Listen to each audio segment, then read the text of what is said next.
হরে কৃষ্ণ, রাধে রাধে, হরি বল। বন্ধুরা, তোমরা সবাই কেমন আছো?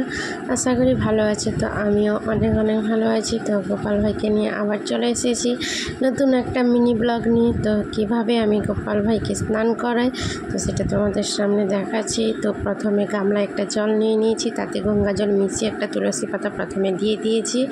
তারপরে একটা যে কোনো সাদা ফুল দিয়ে দিলাম। তো চন্দনটা বেটে নিয়েছি। তো এখন গোপাল ভাইয়ের সারা শরীরে চন্দন লেপন করে দিব। তো চন্দনের সঙ্গে একটু তিলক মাটি, গোপীচন্দন ও জায়ফল একসঙ্গে মিক্স করে বেটে নিয়ে ভালো করে ঘষে একটা তো সারা গায়ে চন্দনটা পুরো মাখিয়ে দিলাম।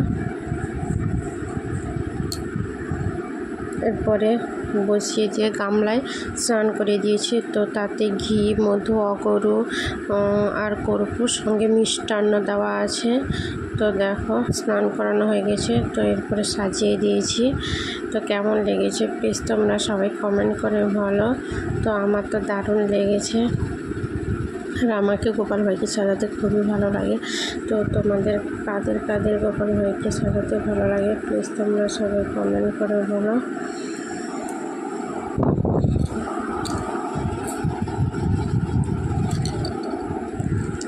তো দারুণ লাগছে কিন্তু।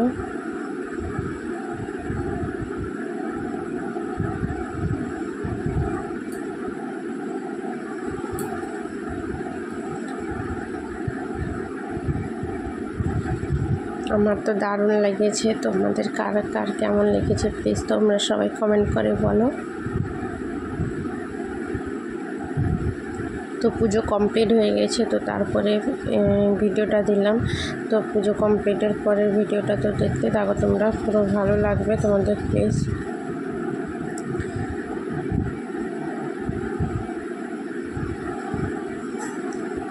তো আমার ভীষণই সাজাতে ভালো লাগে। তো কার কার সাজাতে ভালো লাগে প্লিজ সবাই কমেন্ট করে বলো। তো আজকের মতন টাটা, হরে কৃষ্ণ, হরি বল, রাধে রাধে।